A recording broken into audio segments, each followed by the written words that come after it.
We're like super professional over here. All right. You don't know the power of sci-fi radio. This station is now the ultimate power in the universe. We would be honored if you would join us.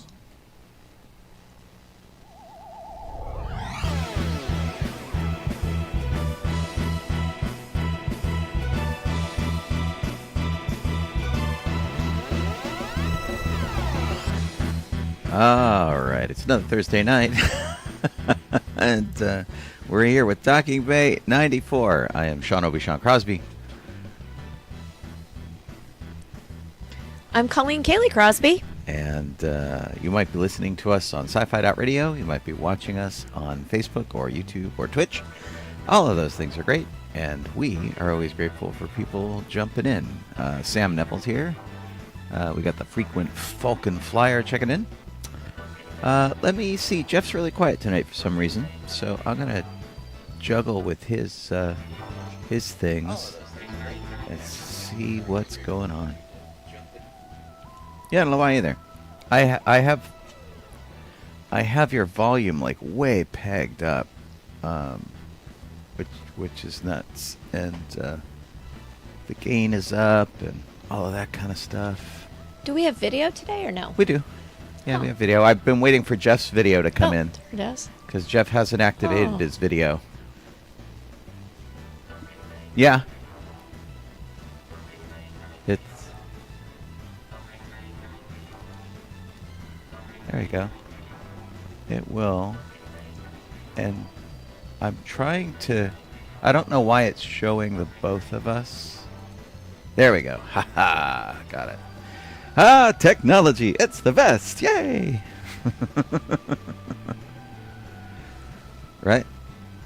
All right. Here, let's kill the theme here. And you can hear the static in the background, which means I've got the volume way, way up to get Jeff. For some reason. That's weird because you are insanely quiet here. So let me keep trying to. I don't know either. We didn't have our usual test volume test thing. Jeff got on at like the last second, so that's okay. We will make it work. Yeah, all the volumes are up. Here, I'll blast my computer all the way up. There we go. It's very loud. See, that was crazy loud. You're crazy quiet still. I don't either. It's some weird technology.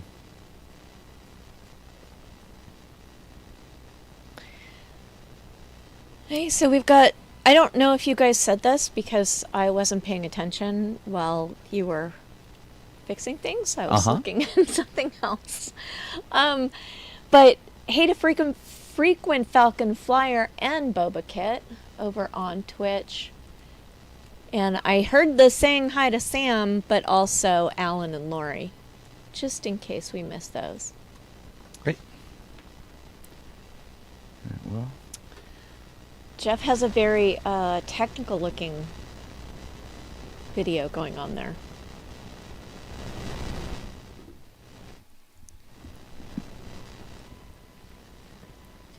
Right? Yeah. Let me do something a little weird for a second. Hold on a second. I'm going to run you down. And I'm Don't run Jeff down. How mean. Put him on. Just kidding. Here. Running down a dream. Oh, that's better. There we go. Okay, I can hear you now. Give me a 5 count. Okay, good. 1, 2, 3, 4, 5. Okay, that is acceptable. Yep.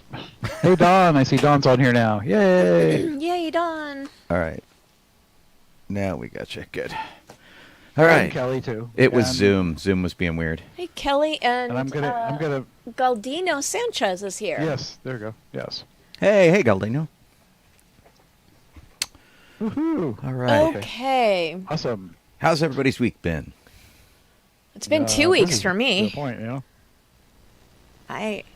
It has. I've been so busy.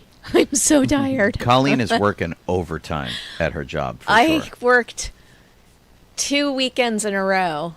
Wow. We had a a decision to move one of the, like where we have a home office, and it ended up happening very quickly. And so in order to get the quickness, I was doing a lot of running around and Okay. helping out. The witnessing. Yeah, speed was Yes. was everything. Yes. So still dealing with that, and it's almost done though. I can But see you're here the this week, light so- at the end of the tunnel. I'm here. Yeah.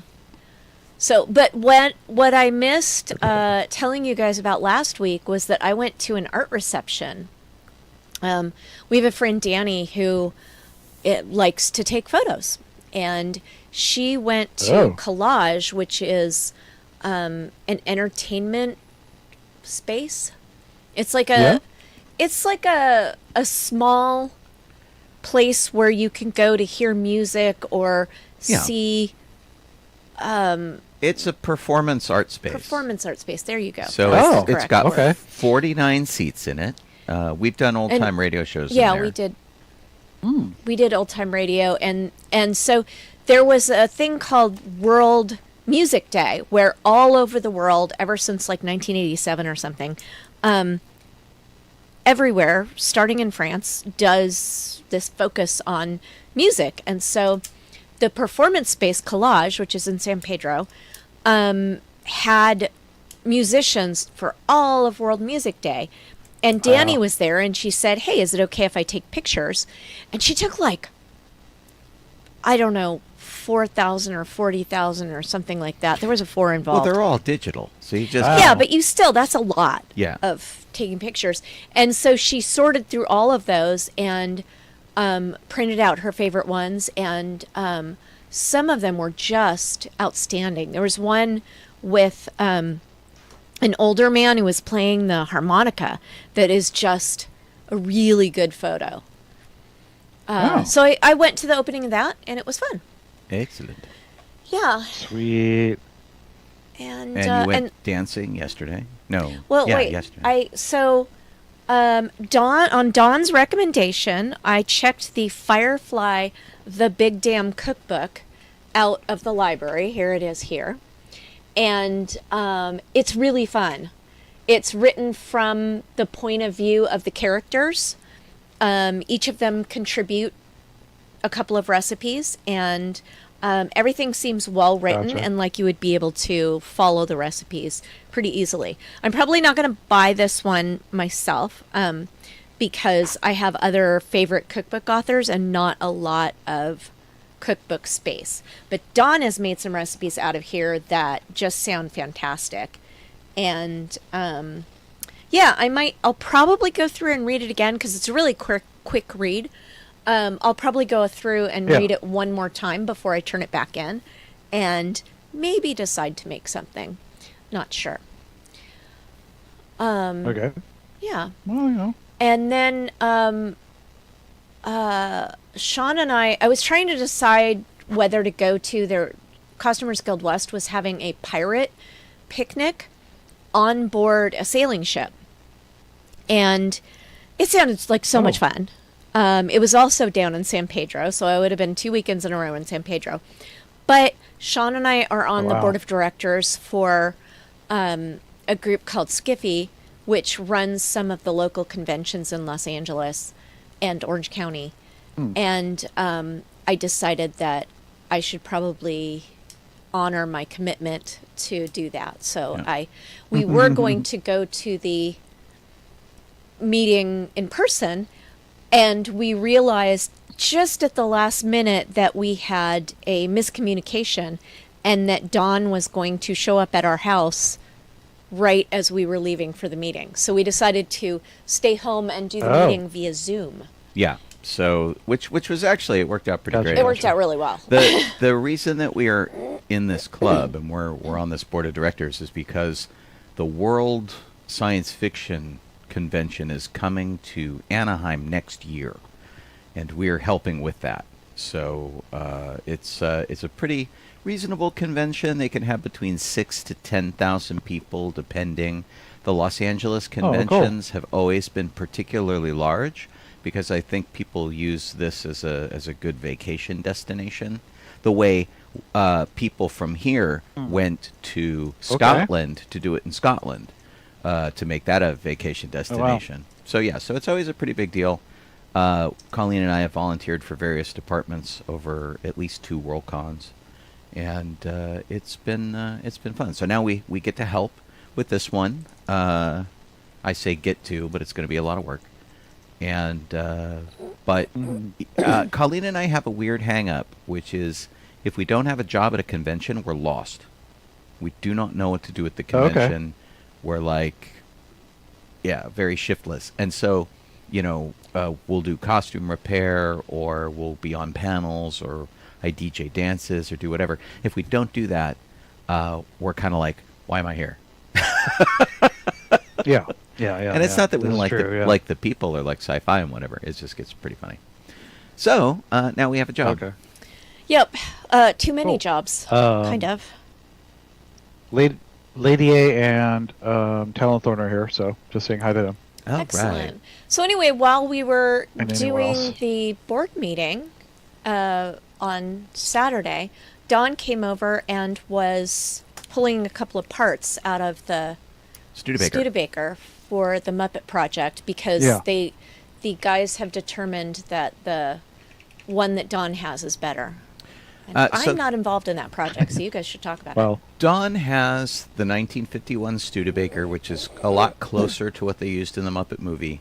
We have a 1950 Studebaker in our driveway, and the idea is that we were going to sort of Frankenstein the two of these together to get a really good working vehicle. But Dawn's is pretty solid, and we largely just need some like kind of interior tweaks and to get the engine running, and then it shouldn't be too bad. So we had some spare parts in the 1950, and Don went through those and took what he could use.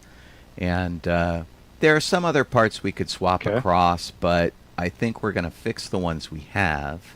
And some of them are like bezels around the headlights and things like that need to be tweaked. And so we're gonna do some of that, and get the other one going. And so the status of the project now, and this is the it's called the Natural Habitat Project, named after Fozzie's comment, a bear in his natural habitat, a Studebaker. And this is the puppet charity thing that we're going to do, where we do everything we do with like Star Wars or Ghostbusters, where we go to Ronald McDonald House or libraries or schools or whatever, but we're going to drive the car and we're going to work puppets out of it to play with the kids. So we've been talking about this for years and years and years. We're very slowly making it happen. Don has jumped in with his car and donation, which is amazing. And we have a little bit of money to work on the project. And our friend Mike, who usually builds old school hearses and ectomobiles and is more versed in 1950s era cars than I am, says he wants to come on board and help us with some of the mechanical stuff, which will be great. And because the reality of this kind of project is, you guys know I've been building Star Wars cars for 30 years, but I take a working car and I put art on it. And this one is backwards. We do not have a working car, so we can't put art on it yet. So we're trying to sort it out. Yeah, well. But, it happens. If you guys are feeling generous, go to GoFundMe and search for Muppet Car. And you'll find it's like gofundme.org/f/Muppet Car or something. But, it's a good project. We believe in it. And if you guys are in our area, when we get it done, you can come play with us. You can sit in the car and be a Muppet too. We'll have extra Muppets, and all you have to do is sit there and play out the window. You don't even have to be good at it. You just have to want to have fun. So anyway, it was nice to... I feel like we accomplished a little something, which is really great. And it was nice to see Dawn... Oh, yeah, totally. Outside Don says he found out he didn't need rear door panels. Yeah, so we were looking at the car, and the car that I have in the driveway, and one of the things I really, really love about it is that it has suicide doors on it. The doors open like this from each other with a center post.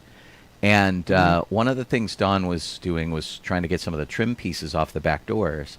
And he was having trouble because some of the hardware is locked into the door because the car is 75 years old. It's an old car. Yeah.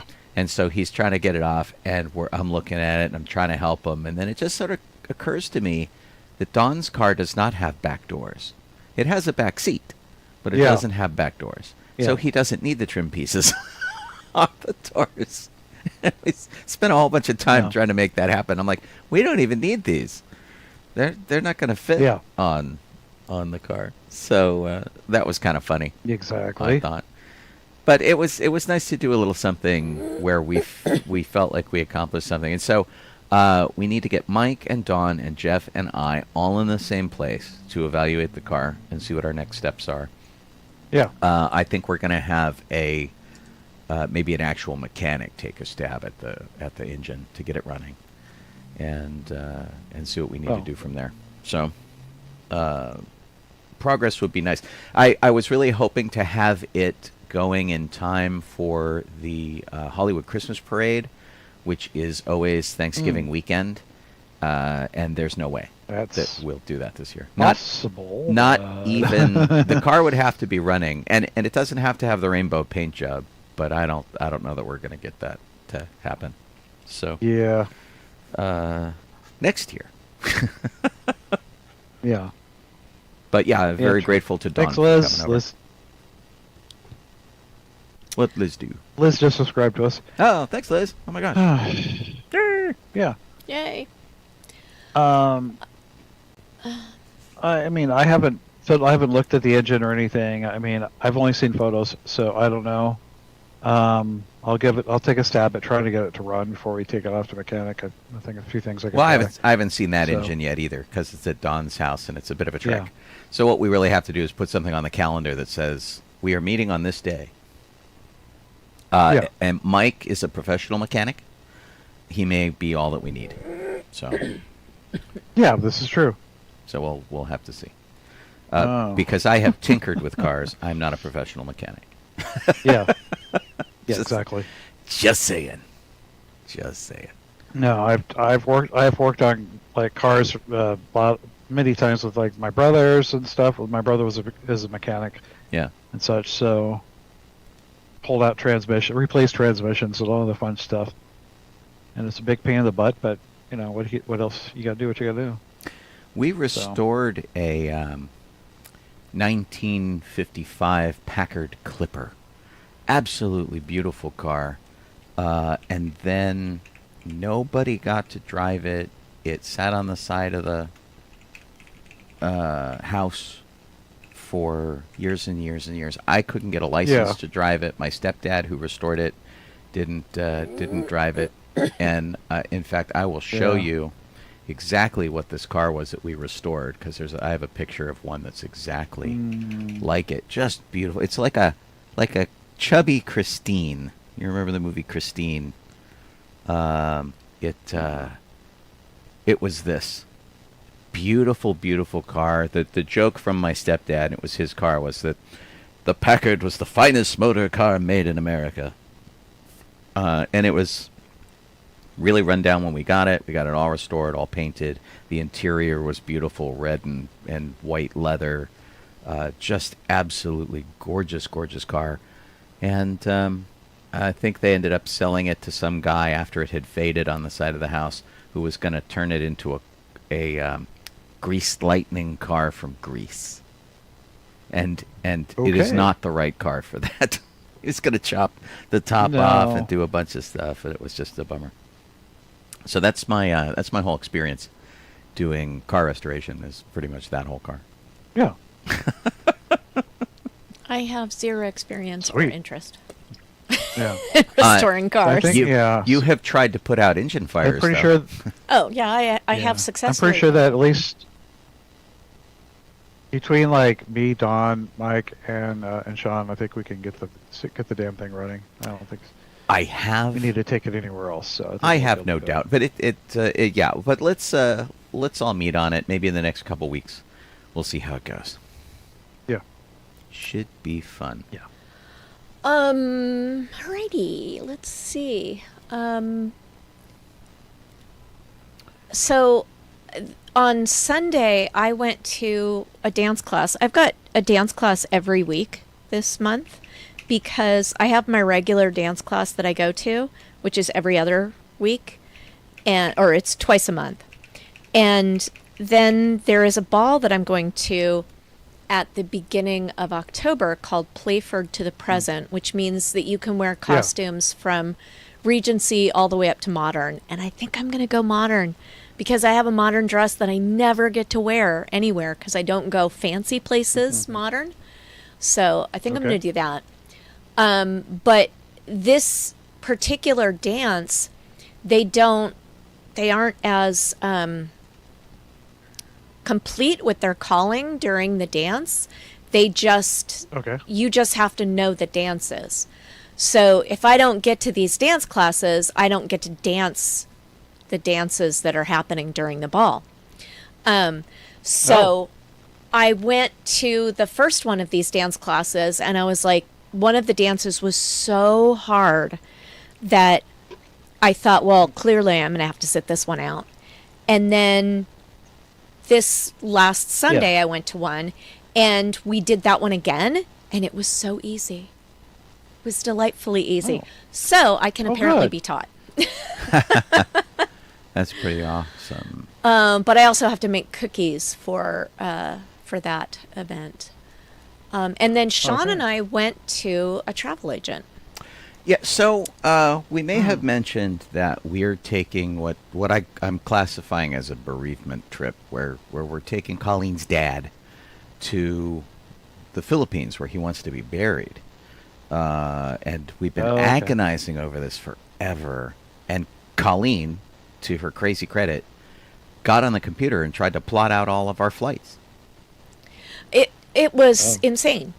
I would start doing one of the flights, and it would look like, when you first looked at the flight, it would look like it was affordable and that we could afford it with the money that my dad left for us to take his ashes.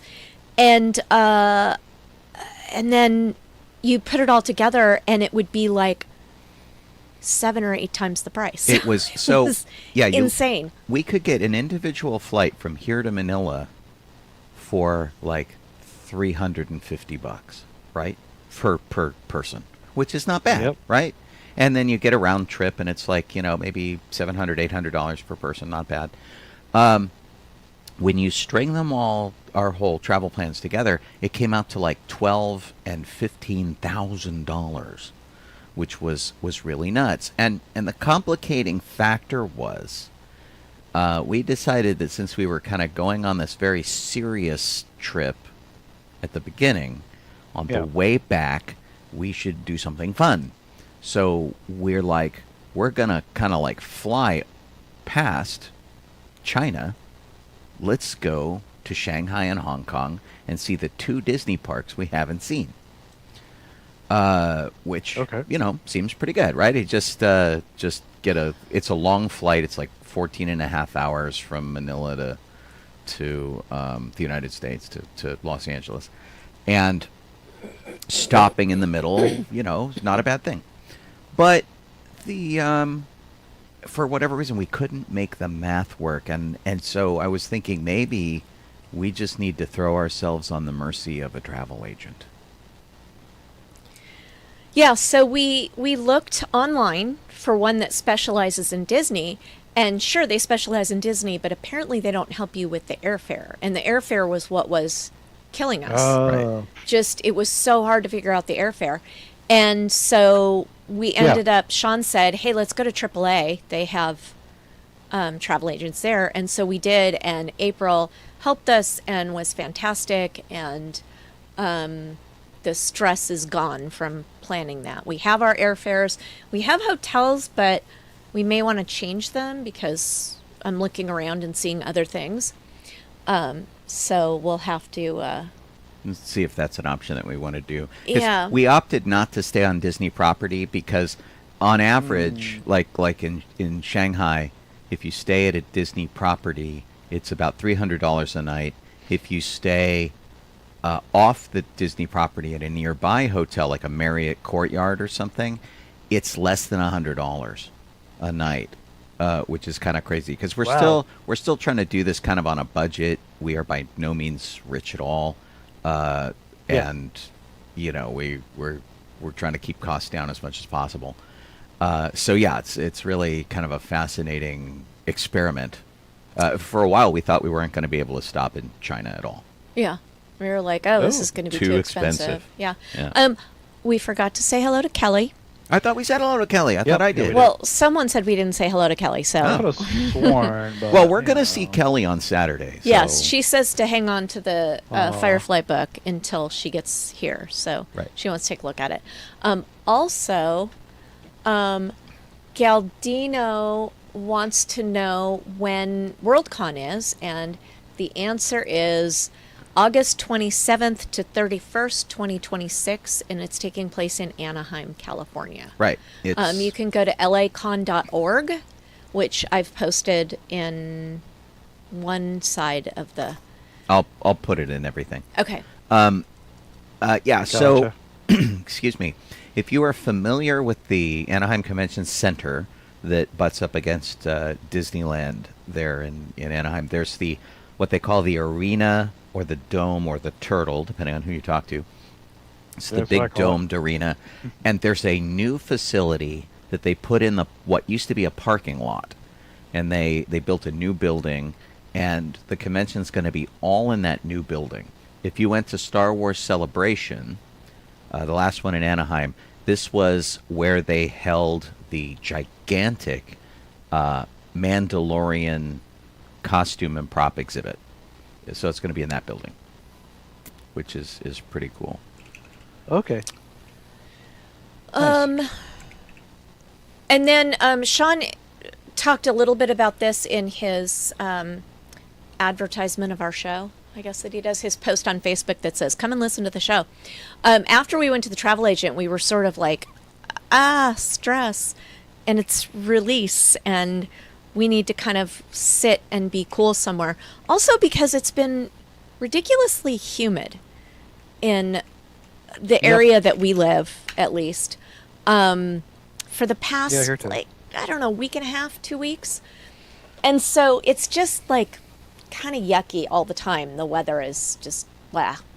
And we wanted something cool to sit down and drink. So we went over to 7-Eleven because I thought maybe they would have some non-soda drinks that were called... It turns out juice has the same amount of sugar in it that soda does, so there's no point in not drinking soda. And so I chose A&W's new Sunday flavor.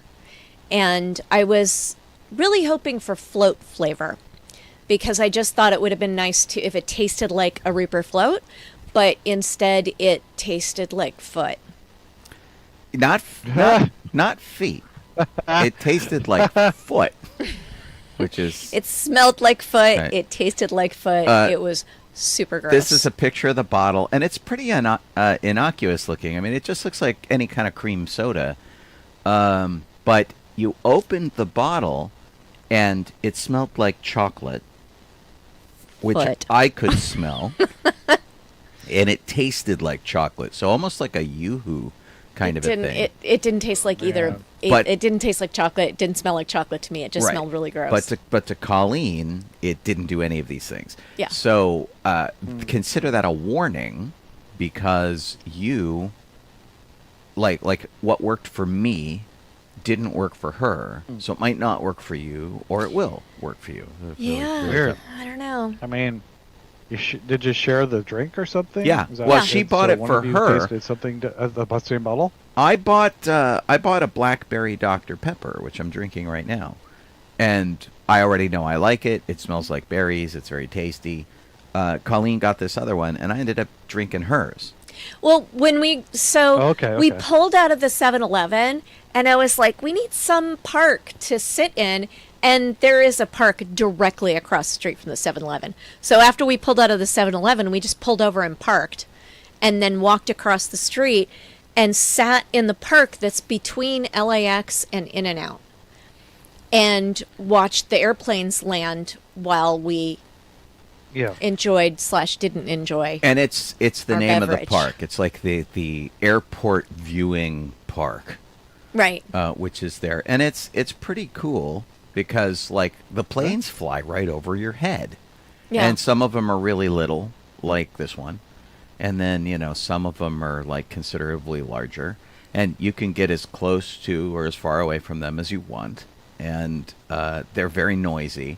There were all sorts of kids running around just having a blast because, giant airplanes, right?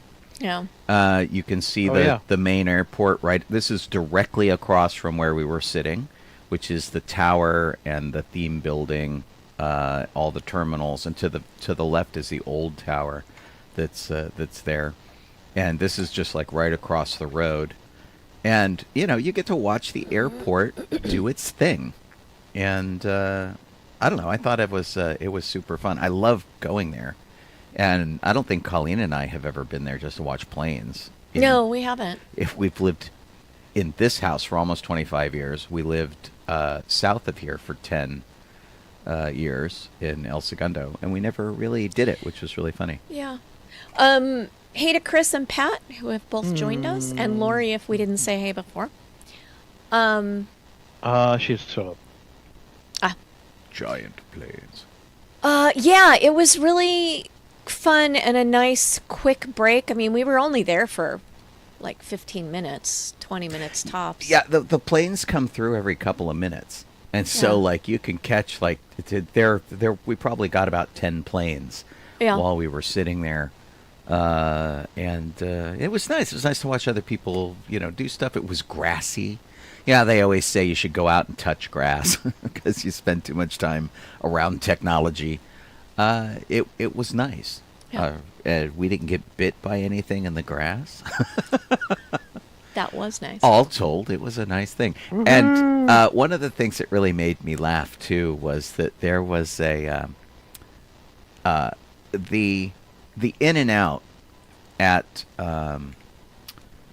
LAX is one of the biggest In-N-Outs, one of the busiest. And you can sit inside, you can sit outside, you can take your car through. The line always goes out the parking lot and down the street. It's absolutely crazy. And it's the place that people come, they leave the airport with their luggage, they go to In-N-Out, and they have that hamburger for the, like, California experience. Because everyone's like, it's the best burger in California, which is debatable, but it is tradition. So, Oh, yeah. so it's really, really busy. Well, there's a poll that happens, and what the best of the best is, and so apparently one of the other local chains, which is much smaller than In-N-Out, called The Habit, was number 2 on the list, or was number 1 on the list. I think they were number 1 on the list, and In-N-Out was number 2 on the list. And so they put a billboard up to that effect, and they're like, hey, In-N-Out, congratulations on your number 2, across from the In-N-Out, which was really great. But not even anything that indicates where the nearest. Right, you just have to look it up on Google, because the nearest one is probably 2 miles to the south. Right. Under the airport runways. Yeah. Which was really funny. But apparently, from the time they put that billboard up to now, they've done another poll, and In-N-Out is now number 4 on the list. And so they went up on the sign, and they crossed out number 2 and wrote number 4 in spray paint. Yeah. It's like it's a pretty really serious burn. But it's so funny because if you go Who's the other one? I online missed and it. you look up The these Habit. polls, if you go online and okay. you look up these polls, they're like every burger place is a different place. Yeah, they're absolutely subjective. Yeah. They are. Yeah. And then today, Sean and I went and got our flu shots and COVID-19 shots. Right. Flu So we flu are on the left, Double COVID on the right. vaccinated and owie. Yeah, our arms are really hurting. And I feel the kind of weird that I always get after a COVID shot, so I'm going to be He'll fascinating. probably have a tomorrow. fever tonight. Yeah, it's always. But Excuse me. we wanted to do that before traveling to China, just to make sure. And we're getting all our paperwork ducks in a row, but we wanted to make sure our health stuff was there too. So. Okay. Yeah. Well, good. Yeah. I'm behind as well, but I'll get to it. Yes. And they make you read a statement Oh, it was so that confusing. says that you have to say whether you fall into the guidelines for the shot that the CDC has given now. So you have to either be a baby or over 64 or have a number of conditions. But the way that the form was written, it's difficult to actually tell that the conditions count. Sean and I both have asthma, so we do have the conditions that Right, count. and that's what we really needed to say But- when we came in. We're here because we have asthma. But and that but would you solve the actually problem. have to make the statement that's at the bottom of the form. Right. You have to say it out loud, and they have to check a little box that we said that out loud. But it was confusing, and it like everybody just get vaccinated. It's not going to cause autism. Right. No more than Tylenol. Right. Tylenol doesn't cause autism either. Yeah. So, are you done talking about vaccinations? Yeah. Okay. So one of the things that was supposed to happen this week on the 23rd and 24th was the rapture. Somebody had a dream about it, and so it's been making the rounds on the internet. And, not denigrating anybody's beliefs or anything, but I have to say one of the funniest things was like TikTok. There was this whole secondary rapture talk thing where everybody was posting videos of themselves saying what they're doing to get ready, which and apparently, and you can never tell if people are making this up or not. Apparently somebody was actually like selling their house and giving their money to other people and like doing that kind of stuff. Really bizarre. So Yeah. usually you hear about this and like people are like might mention it, going, okay, I'm ready, and you're like, okay, glad you're ready. But there's something about this one, and maybe it's because we haven't had one of these in a while and TikTok is such a big thing, that there were so many videos of people who were doing it. And so either the rapture did not happen because you're here listening to us, or conversely, we are all just so awful they didn't take anybody. Oh my goodness. I mean, it is entirely possible. Right. I saw The Good Place. I know how that works. Anyway, it was pretty funny. We're just waiting for just waiting for Blondie. Right. So when I was a kid, of course, the rapture was a huge deal in our house, and there were books about it, and there was everything, and everybody was going to get ready. And over the course of my lifetime, it was supposed to come like 6 or 8 times. So. That's just. Of course. Well, but there's a thing in the Bible that says Yeah. you can't know when it is. So then why do people keep doing that? Yeah. I don't know. I just don't know. Yeah. They want to be the one. But I will say that I'm really disappointed because I was very much counting on looting piles of clothing and joyriding in abandoned cars. And that, so Yeah. I didn't get to do either of those things. Made me sad. Maybe next time. What a Well, shame. okay then. What a shame. What can we do about And Jeff, what did you do in Kings Canyon? Was that where you went camping? that? Yeah, we went camping in Kings Canyon. Got up ready, and I think we left around 7. I'd say latest of like 7, probably at the latest, but I think it was a little before that. To get up there and head up, load up the car, Tetris all that crap in the back, and head on out. And we were stuck in LA traffic for most of that journey. So I think it would have been better to try to like circumvent LA by going around it, but we didn't do that. Whoops. You sent me Yeah, some and then- pictures, yeah. Jeff. Do you remember where you sent those to me? Which picture? You sent me some Oh, pictures the picture? of you camping. And I can't find them. I don't know.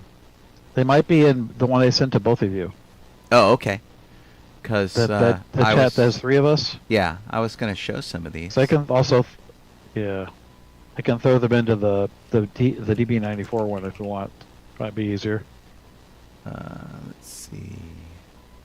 But so I'm going to send these other things right now so that you can use these if I can find them. Okay. Yeah, I don't see them here either. Yes, I know you- you sent okay. them to me, and I know So that we were talking about it. It might have been in Discord or something where we were talking. Yeah. But you took Yeah. some pretty cool pictures. I don't think I saw any pictures, so I don't think you sent it to both of us. Oh, I guess not. Okay. Yeah. Put them over, and I'll put them up. So, because there's 3, I just put 3 videos in there so you can see those. In Let's DB94? Yeah. Okay. There's the our campsite. I took a picture after we left because I forgot to take one and took one as we left to show you where it was that we were actually camped at. All right, let me turn off the sound so we don't blast it over here. Okay. Yeah. I mean, there's no music playing, so it's just me. Yeah, I just didn't want to blast people out. Oh, here we go. There we go. It's the campsite. Yeah. Okay. There we go. Yeah. That's what it looked like. That's basically after when we moved everything. So it looked like that when we pulled up too. Then a video from one of the. This is one of the waterfalls. It's one of the smaller ones. Can't remember the name of this sucker. Now, this, of course, is in the Sequoia National Forest. Yeah, Wow. it's the Kings Canyon Park. That looks that's in fake. the Sequoia National. Yeah. It's because it's in super high resolution. Oh. It looks totally not real, right? Yeah. Yeah. That's one of them. One of the waterfalls. I think I only got video of like 2 waterfalls. Yeah. So that's that one, which I don't remember the name of it. To be honest, if Rosie was watching on our thing, she'd say so. Is That this is General General Sherman? General Grant, not Sherman. General Grant. Oh, General Grant. I think so. If it had the burn mark, if it doesn't have the burn mark on the side, that was something else. And we're going through. This is me going through one of the trees that had fallen from whatever reason, Right. fire or whatever, and it got hollowed out. So as you can see, Rose and David there in the background. It gives you an idea how big it is. It's like Tom Sawyer's And, Island. Yeah, pretty much. Yeah. Wow, Sparrow has a very 80s kind of hoodie on. Yeah, I'm Kenneth. Yeah. Yeah. And I think that's is that a shot of it might be Sherman right there. Not Sherman, Grant. Grant. Okay. Yeah. Did you Keep go mixing, to we keep Sherman or go to Grant? No, we didn't go to the main one. Oh, okay. We went to Grant, so that might not be. I don't know if that's Grant because the burn mark is much larger on Grant. There's Grant. So gives you an idea. Yeah, That's pretty because cool. I think Sherman one is actually in the regular Sequoia. Right. Well, and that's Yeah. where I thought you were. So that we were talking about the tunnel tree that's in this park. Yeah. Which is actually usually the tunnel tree, they carve a big tunnel through an upright tree. This one fell across the road in the 1930s, and they just carved a tunnel in it so cars could go through. And Yeah. and if you went to General Sherman, it was very close, but I don't know where it is in relation Yeah. to General Grant. Oh, that's cool. True. That's true. Let's see, and then pictures. And I'll try and find other pictures of where we were. Lion. So. This lion looks bored. Yeah, that was at a yeah, there was a and then God, again, I need Rosie to answer me on this one. There was a the place we stopped at, it was a cat sanctuary, big cat sanctuary of sorts. Mm-hmm. So they had a bunch of these guys. Cool. I haven't even sent all of them to you, just like a handful of them, so you can see what they were. Kitty. But yeah. Yeah. Let's see. Nice. But yeah, they had jaguars and caracals and servals and mountain lions and yeah. Wow. And sadly, they're just in big cages. That's a cage within a cage, I think, where you're seeing that. So he has a big area to run around in, but that's where his bed and food is. That's just me. That's just me looking up from the campsite. Yeah, I take a lot of pictures like this. Yeah. Yeah. It's like looking up. Yeah. That's pretty good. It looks like it was a good trip. Did you kind of recharge your batteries? Did you come back pretty rested? I mean, yeah, pretty much. So pretty much we did. Yeah, I mean, it was a lot of fun. It like definitely needed it because I was basically toast by the time the time we went. I was so tired.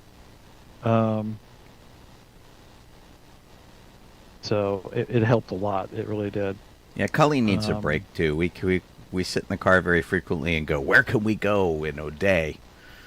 And we were talking about going to Santa Barbara. Yeah. Yeah. It's I think as we get nearer to the end of the year, it's a thing that we have to We do. also haven't. The last time we went away was a year ago. Yeah, today, Oh, wow. 1 year ago, we were on our way to New York City. We were flying to New York City for that big long trip that we took with Colleen's mom and her brother and sister. So we haven't really done anything since that was like notable. Well, this is great, dude. Yeah. So Glad it was a good Oh, that looks there's a fun. bunch of pictures for you to play with. Yeah. So it was a lot of fun. So basically, we got there, we set up, and we went around. David and I went around and found wood because we didn't bring any. And there's a whole issue that happened before the trip that I'll tell you in just a minute. But so we just found like some of these oak trees that there's a lot of oak trees in the area of where the campsite is. So there's a lot of oak wood lying around from trees that have fallen or whatever. And so we just grabbed that. But and then one of the days, both Sparrow and I were attacked by by a yellow jacket. Yikes. So that was fun. Got stung twice. Yeah. Oh my no. gosh. Got stuck. Yeah. Got me twice. Got Sparrow twice. I'm glad we didn't go. You know, Sean's and whatever, allergic. And like, yeah, Yikes. that was no fun. I tell you. Does it still hurt? But yeah. Not really. I don't. I Well, that's can good. feel it sometimes, but it's basically gone by now. So Okay. you got 2 shots too. Yeah. They were less beneficial. Right. Yeah. The Dawn, yes, we used all had tents. So the tent I have, which I don't know if there's what the name of it is. Mine. Everyone else had very very basic tents that you just kind of take pull out of a bag. And you got to put all these rods together and da. Mine was one that you take out of basically out of a bag of like a flat bag, so to speak, and it's just a disc, and you just unveil it, just swoosh it out, so it goes all, so the 2 rings just pop the tent out, whoop, and then you have to undo them so that you have, instead of 2 rings, you suddenly have 4 pull spots, and it's already holding the tent up, it's ready to go. Then you just stake it in the ground, and you're good. That's my tent. It was that was pretty cool. Except at night, it was like it was around 70 something degrees during the day, and at night it got down in the 40s. That's pretty normal. Mid low 40s. Yeah. Yeah, and so my tent, I'd wake up and there'd be just condensation all over the inside of my tent, just water everywhere. Oh no. So I was like, yeah. So I'd have to air the tent out every day because it happened every time. So, but I know that my sleeping bag is good because boy, it was hot in there. Kit message 9 minutes. But yeah, it was pretty neat. We saw blue jays and other kinds of birds. Little guys like squirrels and chipmunks, and apparently a snake at one point that Rosie saw. Bats flying around at night, and we didn't see bears until we were leaving. We were on our way down, and before we got to the General Grant grove of trees, there were like 3 cubs running along the creek bed side, the riverbed side, and apparently their mom was a little further up and down towards the creek, but they're all, tumbling over each other and running down the road. So that was neat. Wow. But we didn't have our camera out so we can take a picture, but it was cute. So yeah, and I threw the other pictures in our 94 chat, but if you need to look at any of that stuff. Okay. But yeah, it was fun. The drive was long. It's like a 5-hour drive or so, but it was neat. It was joyfully. The only sound we heard at night is maybe some birds or the wind blowing along the river. Stars you could see at night, at least the first night. Wow. So I looked up the General Grant tree location. I'll show you guys while I'm doing it. And because remember I said that I thought you were at the General Sherman tree? They're about an hour apart, and you went much farther north than I thought. This is the map. It's also it's the lower elevation as well. So Sequoia's higher up. Interesting. Like 1,000 feet or so higher. Yeah. So, yeah. I mean, the funny part on the way back down is we're going past all these hills and the rocks set up and how it's generally laid out. I'm like, this is completely like where I used to live in Northern California. It's San Jose area. This is weird. So it was like I'm driving back through my old home here. That was fun. Yeah. That was a lot of fun. So before we had left, the plan was to go to the storage unit and get our camping equipment out of there because there's a bunch that I still had that I needed to grab. So we went there on Thursday before the show, and we get in there and we can't get into the unit, and it's because apparently someone had gotten into our unit, but and I don't know how because the lock wasn't. I found out later the lock wasn't damaged. So someone got in her. I think someone just went to the unit to do something, and put the lock down on a box, and then closed the unit and left, and didn't lock it. So when we got to the unit, they said back in July we called you. They didn't, and so they put a different lock on the thing. So I couldn't get in. And couldn't get a hold of anybody there. Rude. So I had like a folding shovel, and I had other stuff like a solar shower and a bunch of things I could have used, like another coffee cup for camping and stuff and whatnot, and on and on and on. So, it kind of that kind of sucked beforehand. But we found out that's what happened. That like they put the lock on there, and it took forever to get the darn thing open again. And now we got access to it. Because I went and got Halloween decorations out. Oh. Yeah. I took a picture of that because it looks like someone wrote 10. Anyway.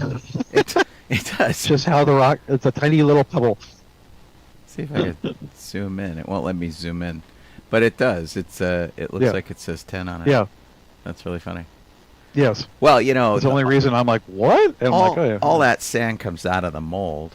And now, if I remember correctly, Yeah. the sandy soil here is actually made up mostly of shell. Yeah. And so, it kind of makes Yeah. sense that it's Yeah. like that. Yeah, it's little bits of granite. It's nice going through here. Colleen and I might end up doing something where we just take like a road trip up through, and we used to like to drive up through the big trees and stuff, and whatnot. But usually It's we have a awesome. destination in mind. We're like, we're going to Portland, or we're going to somewhere. Yeah. We're not much for, like, I know a lot of people who are like, we're just going to go to the Madonna Inn and stay a night at the Madonna Inn. We Yeah. keep saying we're going to do that, and we never do. And we don't do that, yeah. So, Yeah. but So, this is fun. yeah. Well, hope so. Hope we get to do that. We went to John Muir Rock. Mhm. If that picture's anywhere in this mess, it's just a big flat rock. And This he one's sat great. on this rock and did paintings. I don't know. Funny. But right next to there, we got off the rock and walked a little bit up the river, and we're looking in the water. And if we were industrious enough to bring, pans for panning for gold, you'd probably find quite a bit in there, because we actually found little specks of gold. Oh, in the that's sand. neat. Oh, I do know people who do Yeah. that to relax. Yeah. Yeah. Yeah. So we grabbed some of them. Grabbed some and put them inside of this one little water bottle, and Sparrow held it. So I don't know where it's probably in Sparrow's room, and it has a bunch of little specks of the gold. in it. Flecks of gold. Like the thing you used to do at Knott's Berry Yeah, they're Farm. really They tiny. put it in a little tiny thing. Yeah. Yeah. That's awesome. But it was cool. I liked it. Yeah. Yeah. It was a fun trip, man. Well, cool. I would like to go do it again and have to. Oh, and one other part about this trip. Probably more to come sometime later. But one of the things that happened was we were on our way back, and we went to this place called. Went to find a place. We didn't actually make it there. We were looking. It's called. It was like Pixley. Pixley. We've been to Animal Pixley. Refuge Yeah. Center or Yeah. something. Yeah, and so we got off the freeway and highway, and drove, and we got okay. It says turn here, and I go in, and it's basically a dirt road behind some orchard trees, like I swear on someone's farm, like it was a dirt road on a farm. Uh-huh. And we went further and further, and so I'll turn here, and we're like, where is this place at? But it was just more farm. So I'm like, okay, forget it. So we just tried like 2 times. I'm like, could not find it. So we just turned around and left. Pixley I'm sure it exists. Pixley is all farm. It's But- off the 99 highway. And I'll show the people here who are watching. This is Pixley. It is all agriculture. It is like just this big, gigantic mosaic of agriculture. Yeah. And so running Now- through the middle yeah, of it, and- there's 2 highways. There's like the 40 on the left, and there's the 99 on the right. And Yeah, we were on the 99. yeah, my mom is not far from here, where my mom lives in Central Yeah. California. But And it says smells- that somewhere along there is supposed to be the animal refuge, which I think you can see the little tree there in the map. If you go down, that's probably it. Let's see. And we couldn't find it.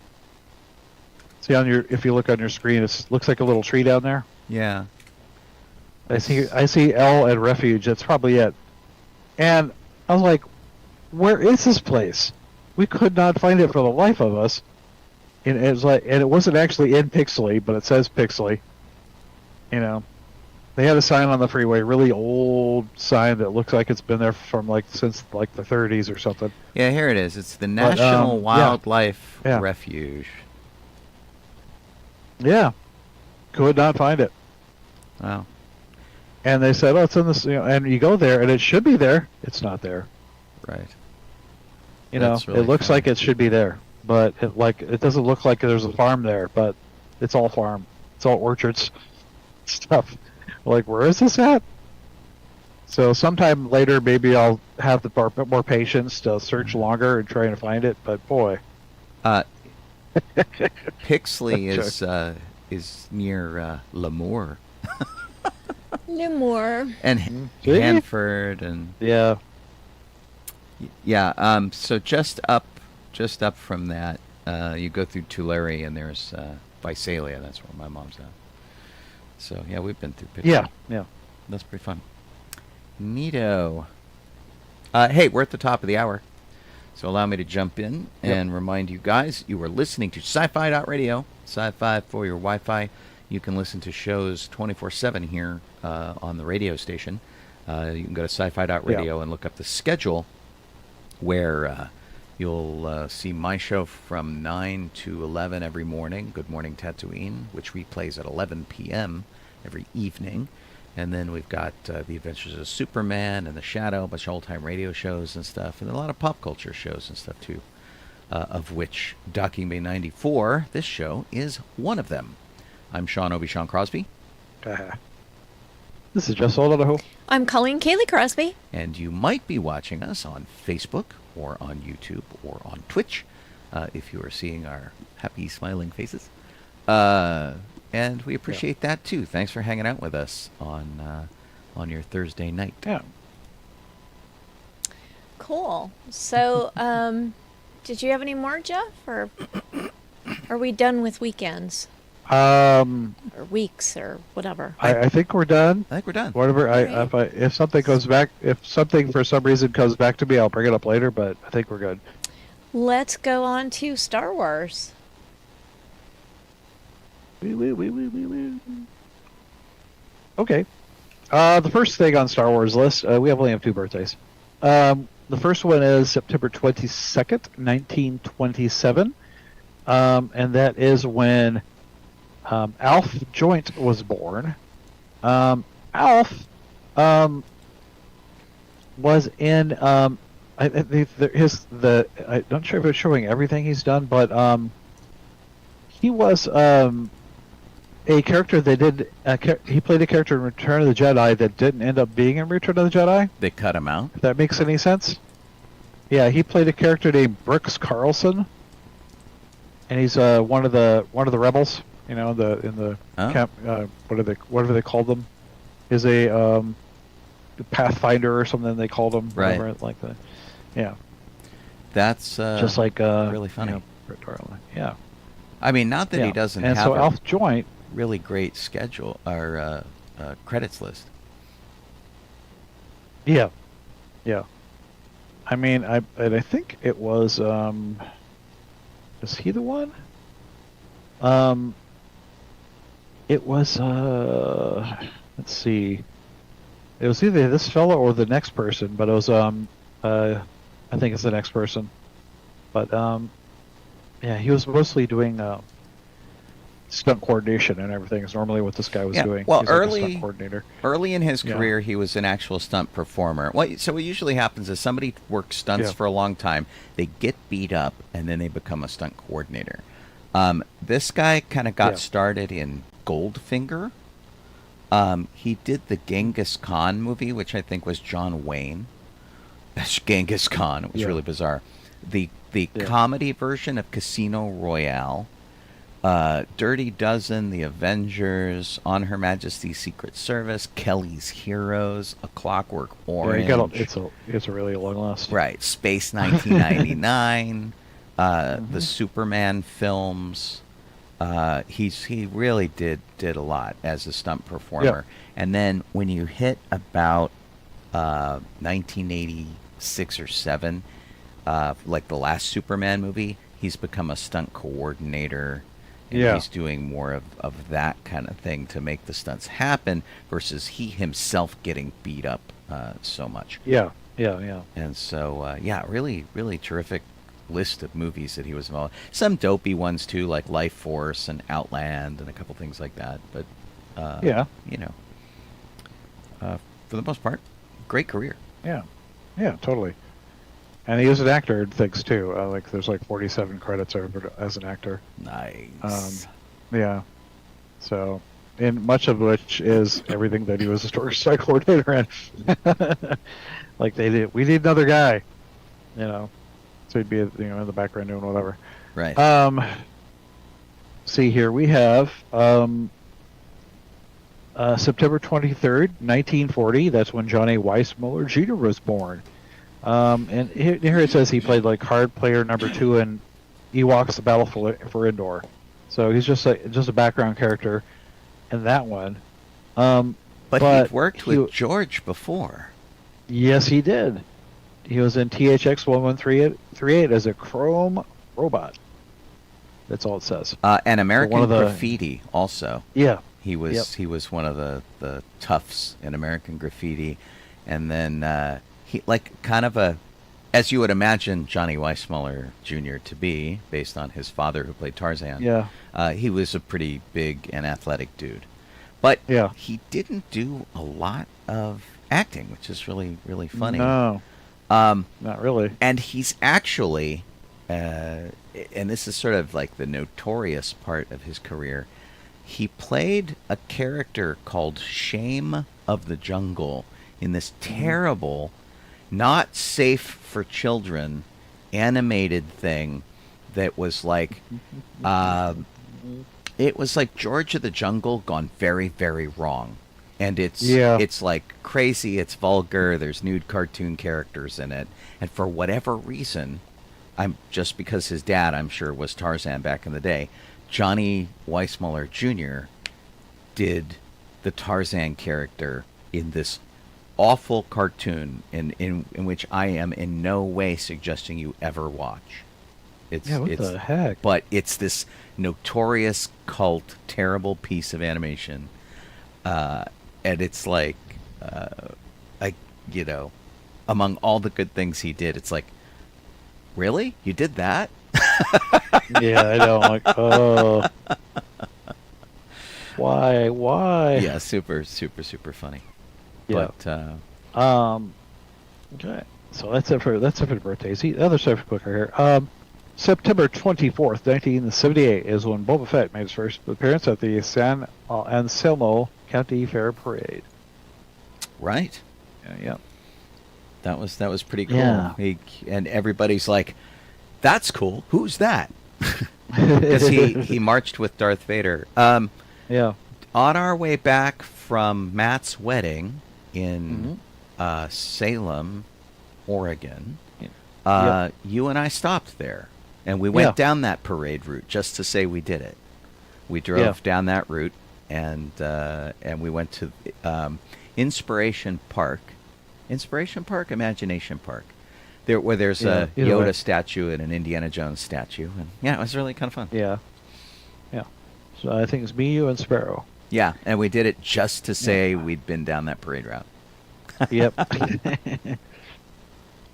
September 22nd, 1980 is when the special effects of Empire Strikes Back aired on CBS. SPFX. Yeah, it was... special effects. It was a pretty cool... show that was very distinctly a documentary that was hosted by Mark Hamill that talked about all of the special effects in the thing. It made an absolutely huge impact on me. I think that's when I asked for a stop motion camera to do some stop motion when that because I remember them showing that something with like a bunch of kids in school using stop motion cameras and doing little things. Yeah, and I had already done that in some sort of class in my elementary school class. I was part of that stupid program that they put smart kids in, the MGM program. Except they didn't know what to do with me because I was very smart. I tested very well. I did very well in class. I did terrible outside of class. And they they're like, do we keep them in? Do we take them out? What do we do with them? They left me in, and the rest is history. Oh, yeah. Well, it's got to put you somewhere. I don't know. And hello to Young Lee. I see him. Hey, Young Lee's on here now. I gotta talk to Young about. Galdino says there's a new Star Wars pinball out called Fall of the Empire. Yay! Is it from? Is it like from Stearns, or is it the one that they're selling in Costco? I have no idea. He doesn't say. Yeah, I don't know. Our last bit of history. September 19th, 1989 is when Star Wars joined 24 other films as the first to be inducted onto the National Film Registry by the Library of Congress. It's a pretty big deal to get on there. And so this being the sort of inaugural class of that, they are lumping Star Wars along with these movies. The Best Years of Our Lives, Casablanca, Citizen Kane, Gone with the Wind, Grapes of Wrath, High Noon, The Maltese Falcon, Mr. Smith Goes to Washington, Singin' in the Rain, Some Like It Hot, Snow White and the Seven Dwarfs. Putting Star Wars on that list is kind of epic. And The Wizard of Oz was there too. So, being the very first list, including Star Wars, that was... I used to use that as a defense all the time. They're like, Star Wars is stupid. Nobody cares about that. I'm like, yeah? Well, the Library of Congress does. And they lumped it up there with The Wizard of Oz and Gone with the Wind, baby. Yeah. Ha, ha, ha. All right. So, there was a teaser trailer for the Mandalorian and Grogu, which is coming to theaters next May 22nd. Did anybody watch the teaser? I did. I'll show it to you without sound, and we can talk over it, because if we play sound, they'll ding us because they're really weird. The biggest thing that's a surprise over this is that we have the Razor Crest back. His ship that got taken apart by Jawas, rebuilt, blown up, and he'd been using the little Naboo starfighter for a while, and they seem to have given him his ship back somehow, which will make a lot of people happy. Of course, Sigourney Weaver is in the movie, and looking forward to seeing her in there. She's certainly got a lot of science fiction cred. And the big thing about this is, how is it going to be better than the television series? Because this is a movie, right? They're expecting you to go buy tickets. Yeah. And I also sort of expect it to be a bit of a greatest hits. Yeah. I don't know. So we're gonna have to see. Yeah, they're showing us Anzellans. They're showing us a bunch of things like that. Anzellans are the little Babu Frick guys. And of course they were a big deal with Grogu. Bad baby. Television series. And they're going like really 1930s serial with it. Their titling and their the poster looks very much like that, which is really funny. Yeah. So yeah, we'll have to see how it all shakes out. But I mean, it looks pretty good. We've got some time before it comes out. And Zeb's in it. I saw him. He was in there. Sweet. Right. I was talking to somebody over last weekend, and he hadn't seen any of the TV Star Wars. Interesting. And I was like, okay. Oh, wow. I mean, I guess he had seen a few of the Clone Wars cartoons, but I was like, you have to watch Rebels, and you have to watch Andor. Right. Yeah. Andor's hard to watch. Did the original Razor Crest... But... What'd you say, Jeff? Did the original Razor Crest have yellow on it? I thought it was all silver. No, it had yellow, but it wasn't as bright as we just saw. I used to have a Razor Crest model over here that kind of had it, but I don't really know where it is right now. I don't remember the yellow or not. Yeah. Yeah. So, like Don's saying, could be a flashback movie of sorts. But it could be. I don't know how. We'll have to see. I don't because he didn't have Grogu before the series, so. Well, but he could do some stuff leading up to it, and the flashbacks don't have to include Grogu, so we'll have to see. Who knows? Now is probably a pretty good time to mention, while we're talking about Disney Star Wars and the television series, probably a pretty good time to mention that Disney got slammed pretty hard this week. They Of sure course, did. you heard that Disney sort of booted Jimmy Kimmel because one of their station distributors, which is Nexstar, got very upset. There's another one that's, I think, called Sinclair or something, that got bent out of shape too. And so they completely came down hard on Disney because they didn't like what Jimmy Kimmel was saying in the wake of the Charlie Kirk thing. And to clarify, Kimmel was very kind to the family. He sent condolences to the family, all that kind of stuff. What he was actually making fun of was the way Donald Trump was rather remorseless and didn't. He was supposed to be friends with Kirk and didn't really grieve very well over it. Where instead of saying, "Yes, I'm sorry, and this was a terrible thing, and I'm very sad," he said, "Look, I'm building a ballroom," and it looked bad. Didn't look good. So there was this whole fracas where they have been really pounded on, and they got rid of Jimmy Kimmel. They sort of suspended him, I guess. And as a result, a lot of people jumped in and they said, "We're getting rid of Disney, and we're going to cancel our membership and stuff." And it's kind of interesting that a lot of those people, like, everyone says they're going to do it. A lot of people followed through with it. My animosity is actually aimed at Nexstar. Nexstar is trying to do a $6.2 billion merger, which will give them control of 80% of the television screens in the United States. That is a monopoly. They have to get special dispensation and waivers from the FCC to do that. They very much want to do that. And so they're sucking up to the current administration and the FCC.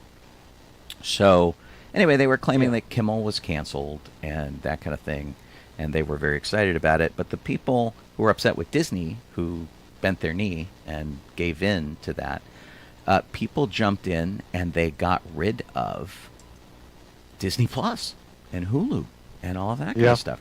And it took an absolutely huge bit of wind out of Disney sales. So it was 4 times as large as any boycott in the last 5 years.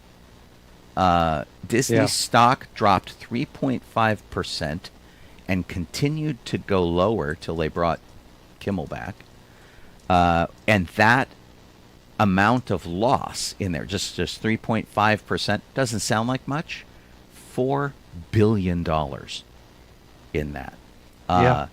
Ted Cruz, who is not somebody that I usually see eye to eye with, started insisting that censorship was a terrible road to go down and free speech must be preserved. Never thought I'd agree with Ted Cruz.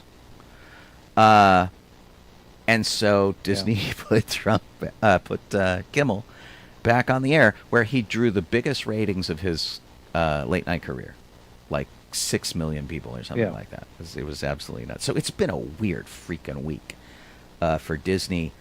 But a lot of people canceled their Disney Plus streaming. That's where all the Star Wars is. Yep, they did. It's real weird. Yep. I like to listen to Robert Reich, who is someone who he used to be like a speechwriter for politics, and he was head of the Department of Interior, I think, if I've got that right.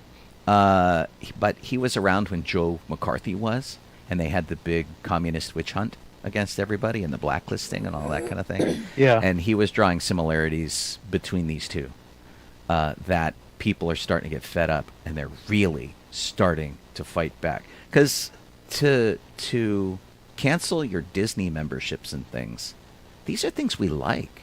We like watching Disney Plus. We like watching Hulu. If you're a sports fan, you like ESPN.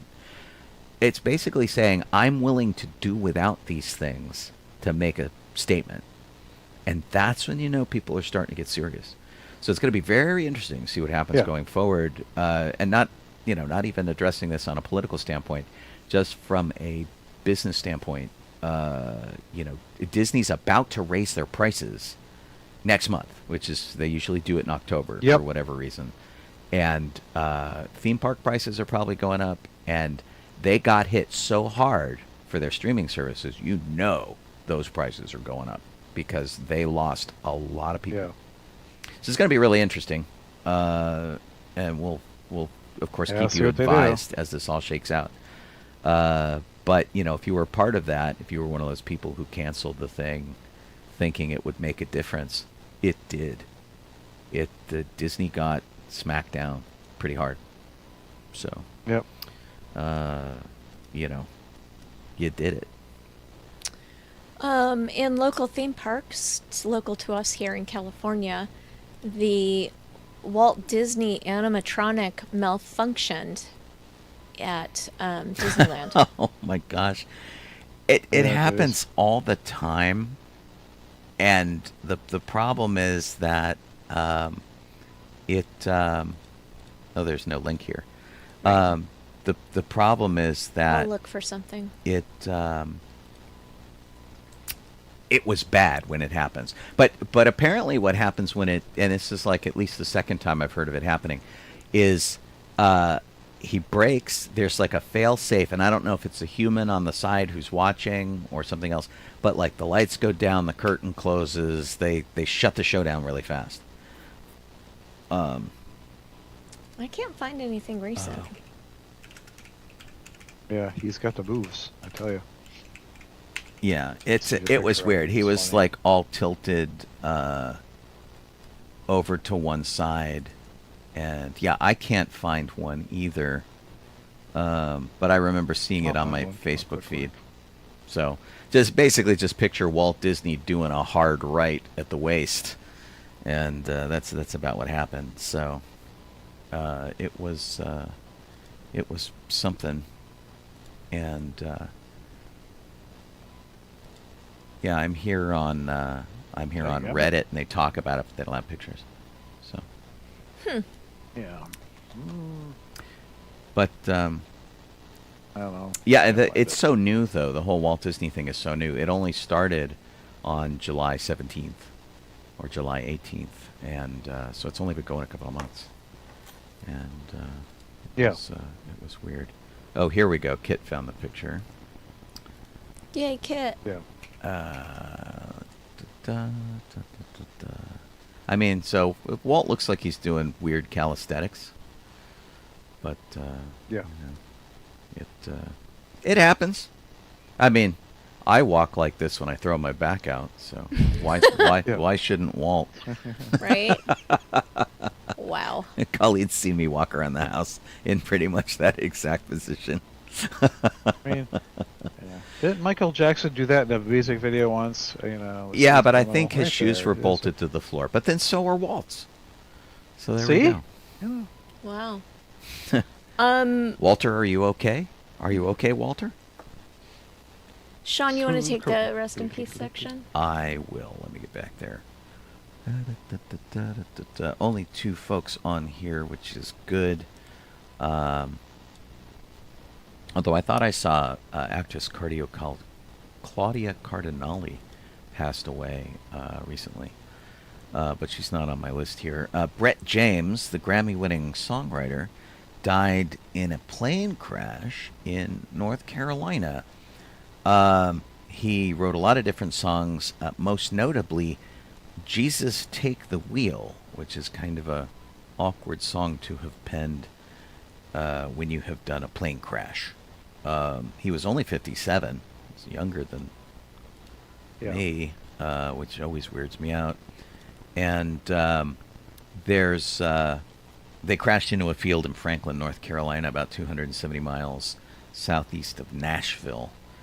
And everything seemed to be okay. There were 3 people on board, and they don't say if the rest of the folks passed away here or just him, but I assume that they all did. But yeah, I guess they don't have enough details here. But yeah, he wrote Jesus Take the Wheel. Kenny Chesney's out last night, and collaborated with a lot of songs with a lot of people. So he worked with everybody, and everybody wanted to work with him. So sad to hear of his passing. At the age of 88, Sonny Curtis passed away. Sonny Curtis was a member of the Crickets with Buddy Holly, been a long-time friend of Buddy Holly, and he wrote 2 songs that you probably know most of the words to. One of them is I Fought the Law, and the Law Won. And the second one is Love Is All Around, which was the theme to the Mary Tyler Moore Show. Yeah. He'd had a lot of other hits. Of course, he was with the Crickets, and which was Buddy Holly's band, and worked with stuff there. He wrote for the Everly Brothers, Bing Crosby, Glenn Campbell, Bruce Springsteen, the Grateful Dead. Covered his work and stuff, and so he had a pretty tremendous career. So, and 88 is pretty good. But I joke about the Mary Tyler Moore theme all the time because it's he's got lyrics that are today kind of problematic, which is like, oh, you're hot, you're sexy, you can use your feminine wiles to get what you want in the workplace, kind of a deal. But those are the lyrics that did not really make it into the TV show. And in fact, I think he changed the thing, which is, I think the first season it said, how will you make it after all? And then in season 2, he changed the lyrics to, you're gonna make it after all. It's a pretty notable difference, and considerably much more positive. So, pretty. Anyway, talented songwriter. Sonny Curtis passed away at the age of 88. All right. Jeff, you want to start the speed round? Sure. So, let's see here. Back this past 23rd, a couple days ago, Bill Nye the Science Guy got himself a star on the Walk of Fame. Bill Nye Also, the Science also Guy. Jalen Brown, I think. But yeah, Bill Nye. No. Well, and So, yeah, you that's always pretty hear cool. older people talk about Mr. Wizard, right? He was our Mr. Yeah. Wizard. Yeah. Very good. It was a good show. I liked his other shows. And, the newer one, I think it did on Netflix recently. I have to go back and watch that. Yeah. I'm just wondering when he started publicly performing. Mid 80s. Yeah. 85 to 89, I think, or 83 to 89, something like that. Something, yeah. Got home So from he's school and it's not turned it on, exactly like Mr. Wizard because we weren't little kids. Right, we were, but for his public performance career started in '86. yeah, but like Yeah. my younger brothers, Oh, totally for them. totally for that. Yeah. Yeah. I just when you said that he was like our Mr. Wizard, I'm like, I think that's more of like something that you grew up with, and Sean and I did not grow up with him. No, Okay. we didn't. Yeah. We grew up with Sesame Street and Mr. Rogers, but we didn't really have a science thing. We grew up with Cosmos, which was Bill Nye apparently Pearl. started doing stand-up comedy after winning a Steve Martin lookalike contest. funny. That's really funny. Oh, weird. Yeah. He so for us, science was on PBS, and it was shows like 321 Contact or Zoom or things like that. Nova. Yeah, and so, but yeah, we didn't have. There's a show that Colleen and I like to watch that's called Bones. David Boreanaz and I can't think of the actress's name, who's the star of the show. Zoe Deschanel, Emily Deschanel's Deschanel. sister. And and so they had an episode that featured Don No Soul Simmons in it as Bunsen Jude, the science dude, and he was exactly the Bill Nye kind of inspired by that. Nice. And it was kind of fun to we knew just enough to get the joke, Yeah. which was Exactly. pretty great. Yeah. It was David Allen Greer was the actor who played that. One of their best Yes. episodes, I Yeah. think. So, well, good on I watched that one. Bill Nye. So, did it say who gave a speech for him? I saw something which said a couple of no, so people, I but I lost it. didn't make note of who they were. Yeah, one of them was like a football player or a basketball player or something like that. It was weird. Yeah, basketball. Yep. It seemed like the weirdest yep. guy to make. What's his name, Jeff? From the Yeah, it was Jaylen Brown from the Celtics. Oh, Jay LeBron? Jaylen Brown. Jaylen Brown. Thank you. Yeah, that's really funny. Yes. Wow. Tom got hurt on the set of Spider-Man. Tom Holland suffered a concussion while filming Spider-Man Brand New Day. So they're taking a temporary pause from filming it because he got this mild concussion. Yeah, they shut things down for a week, and he's apparently okay. They're just playing it safe. He's already been seen at like a charity event afterwards. But something with Tom does a lot of his own stunts, and I think something went wrong with like wire work, and he clocked his head, and that was it. They haven't said exactly what it is yet, probably because they don't want to freak OSHA out. And the union, they're like, well, I'm sure "What are they're you doing doing this?" all of the correct paperwork and everything. Oh they yeah, need oh to my do. gosh, on that show for sure. Yeah. Yeah, that's the case. Spider-Man yeah. Brand New Day is expected to be released on July 31st, 2026. And it's filming, interestingly, in Glasgow, Scotland, for New York. Doesn't that seem strange? That's weird. I Right? don't know. Yeah, totally. Yeah. It's like I haven't Yeah. seen modern day Glasgow, but it looks like New York. That's fascinating. I mean, Yeah. they, what was Psych used to say that Santa Barbara was Canada, and they'd be like, let's go into the hills of Santa Barbara, and there would be these giant pine trees. Right, And we're like, right. I don't think so. I don't think that's Yeah. Santa Barbara. Yeah.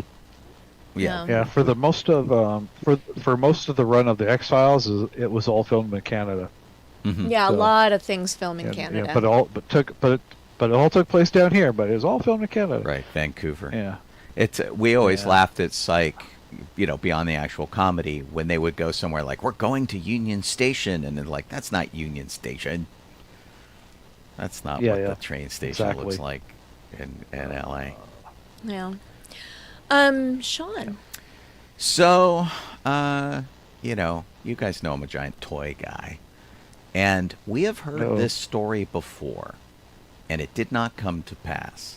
But it is back in the news, almost identically to the story we had several years ago. So Toys R Us, which was the big toy store that we grew up with, went through a huge bankruptcy. Yeah. They got sold off, things like that. But somebody bought the name, and we were told a couple of years ago that they were going to have about 10 brick and mortar stores reopened in time for Christmas. And they made a deal with Macy's, where all of the toy departments across the Macy's chain have been renamed as Toys R Us, and feature those kind of toys. But they're very small, and it really had no major relation to Toys R Us, except maybe a bench with Jeffrey sitting on it in front of the toy thing. Yeah. It was always kind of sad, I thought. So, anyway, they are starting to pick up. They have already opened one store in Chicago, the Chicago Premium Outlets. The store has been open for 5 days. It opened on the 20th, which was last Saturday. That's in Aurora, Illinois. And coming soon in October is Camarillo, California, the Camarillo Premium Outlets. It's not horribly far from us. Yeah. And we've been to those outlets. It's not bad. Arundel Mills in Hanover, Maryland. That's in October. And then listed as coming soon is Emeryville, California, Long Beach, California, Des Moines, Iowa, Omaha, Nebraska, and Thornton, Colorado. And a lot of these are at outlet centers, which kind of makes sense. But they're also opening stores on military bases, which is kind of interesting. So you have, you have a PX there, which is the base store, and then sometimes they have other businesses that have moved in, like Taco Bell and McDonald's and things like that, and they're going to do that to serve the military base community. And there are 2 locations already serving families in the U.S. Navy, which is interesting. So this is a different kind of thing. And if you don't live in the United States, they're also going to put them in Chile, Peru, Venezuela, Ecuador, Morocco, and Lebanon. Yeah. Wow. And I miss KB. I miss KB also because KB Toys was an outlet toy shop. So basically, whatever didn't sell at Toys R Us made its way to KB, which means you got a second chance at stuff you missed, and it was always inexpensive. KB was a great toy store. We met our friend David there at KB while looking at the action figures, which is funny. But anyway, UK, Mexico, South Africa, Asia, South Korea, Toys R Us has big plans. Wow. That's crazy. Right? Wow. Yeah. We thought See it was how that gone works for out. sure. We'll see. Yeah. Hopefully it comes back. Yeah. Jeff? Fingers crossed. You Oh, have yeah, another yeah, speed yeah, okay. round I got another one, item sure. in you? Yeah, I'll do another one. Yes. So this is on our list, and I'm talking about another thing completely connected to it. Charlie Cox. So there has been confirmed that they're going to start working on season 3 of Daredevil Reborn, and season 2 hasn't even aired yet. So it's already been greenlit. So It season must 3 be good. is going to be made. Yeah. And what the thing about it is, it's the other part of this was that the typical thing at a convention, Charlie Cox was asked what he thought about Daredevil being in like the cinematic universe, and like either the Doomsday or the Secret Wars or whatever kind of thing coming in, and he's correct. He says, well. He says, I think Matt Murdock would have to think about it because he's a lone wolf, just like Punisher is. He doesn't like team up with anybody, so he's like, not so sure. But he says, but Charlie Cox would be absolutely thrilled. And so that's cute. That's funny. Hi to Roy Pounds, who joined us sometime after the last time we said hi. Said to hi to people. everybody. Hey, Roy. Yeah, and Welcome aboard. Eric joined us. Quite a while ago. I sent a little note to Eric, Yeah. letting him know we saw that he chimed in. And did we say hi to Canis Latran Sapiens? I don't know. Yeah. Not as yet. Just want but to now we did. say hi and welcome to anybody that. Getting everybody. Yeah, I want everybody to feel welcome. Yeah.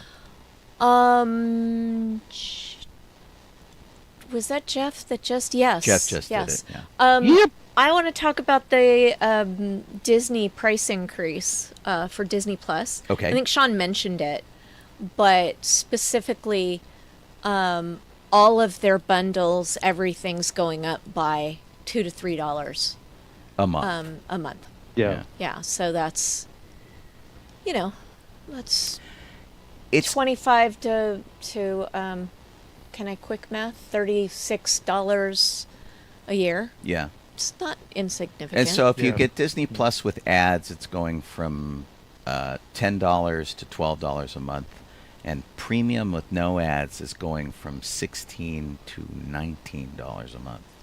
Yeah, but the Disney Hulu bundle with ads is going from yeah. 11 to 13.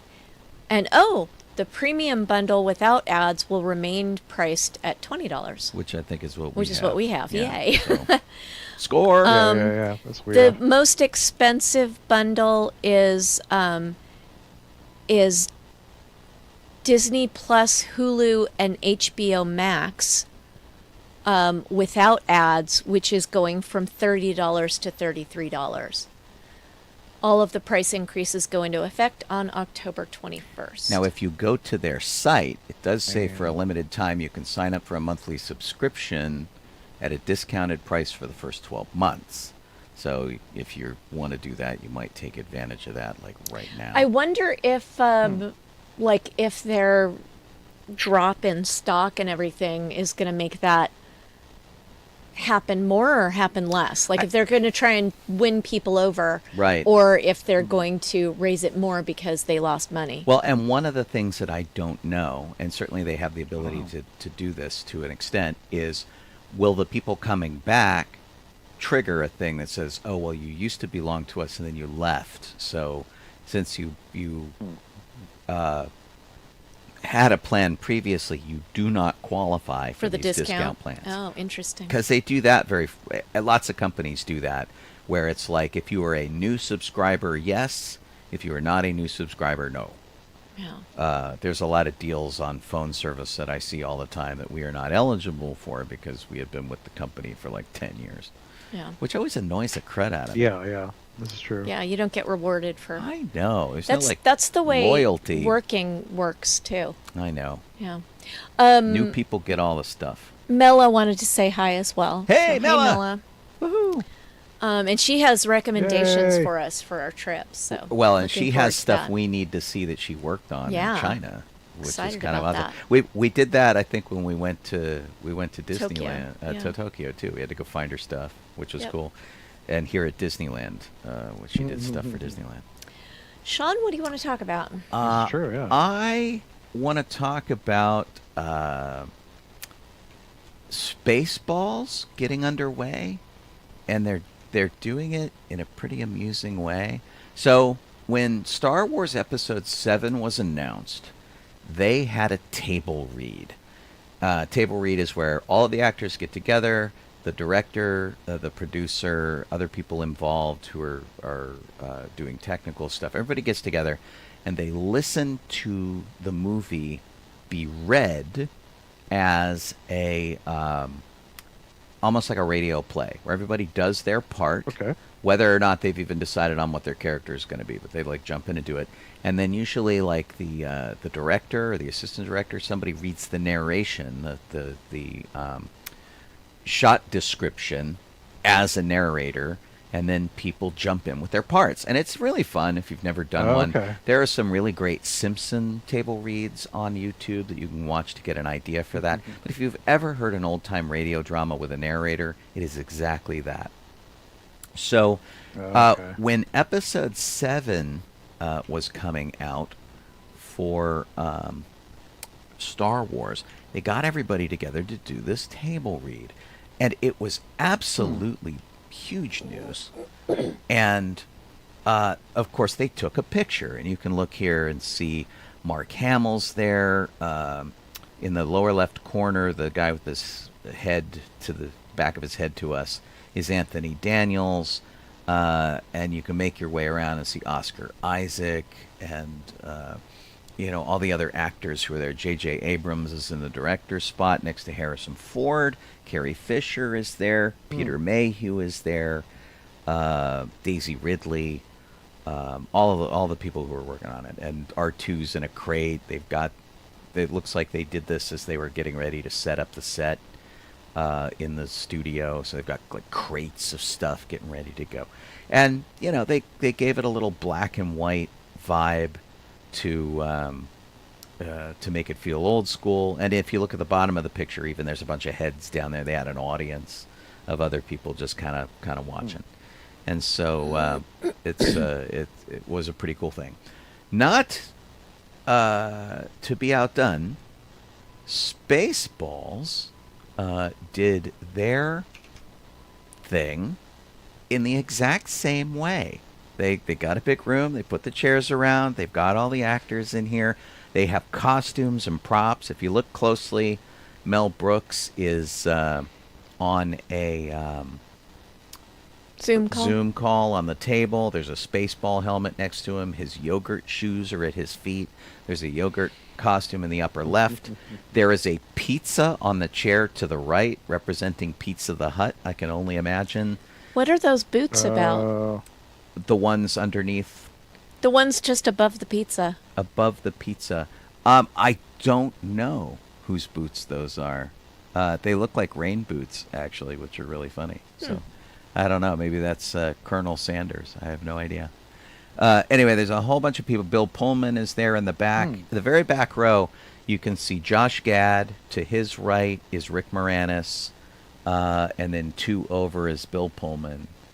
And I love that they took a stab at this to kind of... People are saying they're mocking Star Wars. I don't think they're mocking Star Wars. I think it's a tribute in just the way Spaceballs was, the first movie. So anyway, it's underway. It's happening. It's starting to go. And full disclosure, Spaceballs is not my favorite parody movie. I think it's cute. Do you have a favorite parody movie? I adore Airplane. I think Airplane is absolutely the best parody movie of all time. My favorite is Young Frankenstein. Yeah, that's my second. It's like it's right there. And so Blazing Saddles. I think Blazing Saddles also good. But I think that this is going to be a blast. I can't believe it's taken this long for them to get to it. And we'll have to see. Yeah. But I love that they are aware of what has come before and what the last Star Wars film cycle was, and that they are making fun of it even with something as simple as the table read. It's just really cool. Yeah. So. Alrighty. Jeff?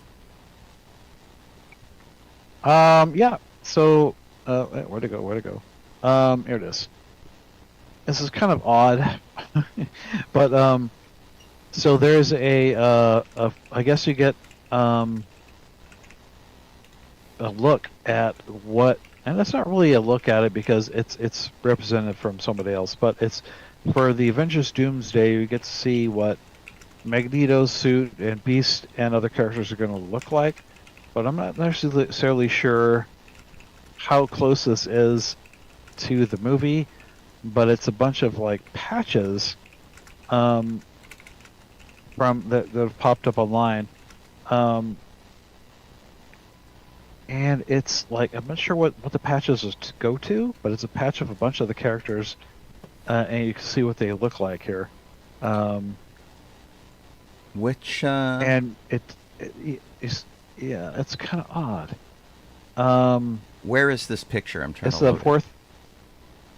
So Marvel in the article. It's in the article. Okay, so it's the Doomsday Magneto the Marvel Disney one. Yes. Yeah. Okay. Okay, so you can see the pictures here that they're in there from like posted on X, I think. Yeah, I'm loading the full scale image. Alrighty, here we go. Yeah. So I'm trying to see what the heck this is actually from. Magneto, Beast. It's weird that they're all on a just block promotional like art this. or something. Yeah. Nightcrawler. Gambit. So it's like there. merchandise, I guess, but it's not. Well, I mean, this could just from a jacket or something. Yeah, it could be a crew jacket. It could be. It could be a pillowcase for all we know. Yeah. These look very small. It's hard to tell. Yeah. So these look like the kind of things that they frequently do where they're not embroidered themselves. They're sort of like printed on the fabric, and they have embroidered the squares around them. Yes. But yeah, some of these characters are pretty interesting. And some of them I can't quite identify. Yeah. So, yeah, it will be interesting. Yeah, there's at least one that I'm still wondering about in there, yeah. Jeez. Like, who's our sort of bald-looking guy on the left? He looks like... Bald guy on the left. second row, all the way on the left, next to With the mustache? Professor X. Yeah. He looks like the I guy think that's- from that, that- Russian guy. Right? The Crimson... Yeah. Yeah. Yeah, David Harbour. it looks like, yes, that's who it looks like. Yeah. That was the only thing I could think of. But, Yeah. Yeah. interesting. Red, was it Red something? I can't remember the dang character's name right off the top of my head for some reason. But yeah, so. Oh, yeah, here's a it's- bigger picture like of one kinda all looks of like them. Superman, but Oh, see, this is interesting. So I don't know what this is from, but it has lots of characters on it. So not every Red Guardian. Red Yeah. Guardian. Thank you. yeah, Red Guardian. I thank knew you. it was Red something. But like the Fantastic Four is here. Ant-Man is here. This Mhm. is everybody in the MCU. Just What about. is this item anyway? We don't know. Oh. Hasn't said. Trying to figure that out. It looks like a big old patch on something. But I Yeah, can't or tell. a pillowcase, or I mean, it could be the back of a jacket. Yeah. It could be a sweatshirt. We really Yeah, don't and know, and they're blocking something off at the top that they don't want us to see. yeah. Huh. Yeah, that's all. Yeah, just, yeah, yeah. just those I'm gonna two say it's a pictures. pillow. It looks like a pillow to me. Yeah. It's got Yeah, that kind of yeah. vibe, that weird shape. It does. It looks like a pillow to me, and I'm sure it'll turn out to be like a hoodie, just to throw us off. Yeah. But yeah, it's crazy. Undoubtedly, yeah. All Yeah, right. do not know. Sean, you got another one? I did. Just a sort of a quick note. Bill Shatner had an emergency hospital call. He's doing fine. It's like nothing to worry about. And in fact, he responded himself by posting a picture of him as Mark Twain, saying, rumors of my demise have been greatly exaggerated, which of course is a Mark Twain quote. What happened was, he said, I have overindulged and I'm perfectly fine. And apparently what happened is his blood sugar went low, and he got a little loopy, and so they got him into the hospital. So here you go. Here's Shatner as Mark Twain. I think he needs more hair. He kind of just looks like an older Doc Holliday. But I mean, Yeah. yeah. If he had the round glasses, he could be Teddy Roosevelt. But yeah, right? Yeah, I could see that too. I think Yeah. that- Anyway, Bill's fine, and he just had a little bit of a scare, which happened. He's 94. So, I mean, Yeah. you have little scares like that. I had a guy I worked with who got dehydrated and ended up walking into a forest, taking his clothes off, and trying to convince women to also take their clothes off and take pictures with him. This was not this guy's normal personality, and it all turned out to be dehydration. So, stay on Yeah. that. Yeah. I mean, or don't if the ladies really want to do that. But yeah. Hey, look, if they I don't think they if wanted they to. went for it, the only thing he had to face was his wife. So, But yeah, he was a stuffed shirt guy that I worked with who was like really stodgy, very serious. That when we read the newspaper article, we just fell over laughing because it was the weirdest freaking thing for this guy to do. Like, was not on anybody's bingo card at all. It was really Yeah. funny. Well, we've got 5 minutes. We can Jeff can have one more, or we can wrap it up. Got one more, Jeff? Oh, we covered them all. I thought we hadn't covered all the bold ones. I guess we haven't yet. Sure. Let's talk about this one. Oh dear. It's not as bad as yeah. you think. Okay. and apparently a good way. So I guess Michael Richards is back to touring. Right. Yay! And so if you remember Michael Richards from Seinfeld, who was Kramer, he had a bad night, and he ripped into a whole bunch of stuff and some people and got kind of racist, and it was not good. And so he has been sitting out life, and he's got the money to do it, of course, but he's been sitting out life for many years, letting that kind of fade away, and he's feels like things are better. This was like 17 years ago, and he's kind of getting back to touring. He has made a number of apologies, but he also kind of stepped back and said, you know what, I'm going to sit it out, let things calm down, because he maintained it wasn't him, that he like was all freaked out. He had a bad night. He was just, so he's been kind of doing some work on himself over the past few years, and he thinks he's ready to get back to stuff if people are willing to forgive him. Interesting. I mean, but that's the first thing you think of when you hear his name. Right, isn't that terrible? Yeah. And he's done some great comedy. Yep.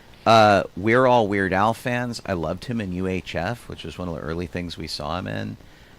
He used to be on a television show called Fridays, which was the Los Angeles equivalent to Saturday Night Live. Very talented there. Even Cosmo Kramer was pretty funny. And, you don't want people to pull a Mel Gibson and go nuts and be racist and be awful, especially if you like them. So I hope he has. I hope he's got his act together and he's figured some stuff out. And 17 years is a lot of time. Yeah, it is. So I'm going to give him the benefit of the doubt. I'm not going to go buy tickets to a show. But one of the other things is he's taking questions from the audience. And it's a discussion thing, too. So people can go in there and go, what the hell was with your racist rant? And he'll tell you. That's brave. I think it's pretty brave. Yeah. So. All right, you want to wrap us out, Sean? Surely. That's good. You guys are absolutely amazing for hanging out with us tonight. Very grateful to have your company, whether you are doing it on sci-fi.radio, which is our audio-only feed, or you are doing it in Twitch or Facebook or any of those other really cool things. You can listen to sci-fi.radio 24/7. We always have cool stuff up there, and it's anime and movie and Weird Al and like that kind of music, nerd stuff. We've got a lot of shows and stuff that our schedule will be there. My morning show, of course, from 9 to 11. I always welcome you guys there. And you can even come hang out with us on Discord, chat, make suggestions, which I occasionally follow, and just have a good time hanging out with a bunch of nerds for a couple of hours. Jeff sends me a birthday list. We play music for people having birthdays. I do a lot of music history, and it's cool. Tomorrow, I think I'm doing One Hit Wonder Day, because today was the National Day for One Hit Wonder. It's also the National Day for comic books, so go read a comic book if you want to. And if you've been watching us on Facebook and YouTube and Twitch, thank you. Like, support, whatever you can do to do that. We are always very grateful to have you guys watch us on video, too. I'm Colleen Kaylee Crosby. This is just Donoho. I am Sean Obi-Shawn Crosby. As always, May the Force be with you. May the Force be with you. All right, let's get some credits for you TV folks. We didn't have Laura on tonight, did we? No, she's probably still in the hospital. I don't see her. Best wishes for Laura and Chris, dear. who are usually here with us too. So we'll check in on them later. To all of the guys who have checked in tonight, good night, all on the TV.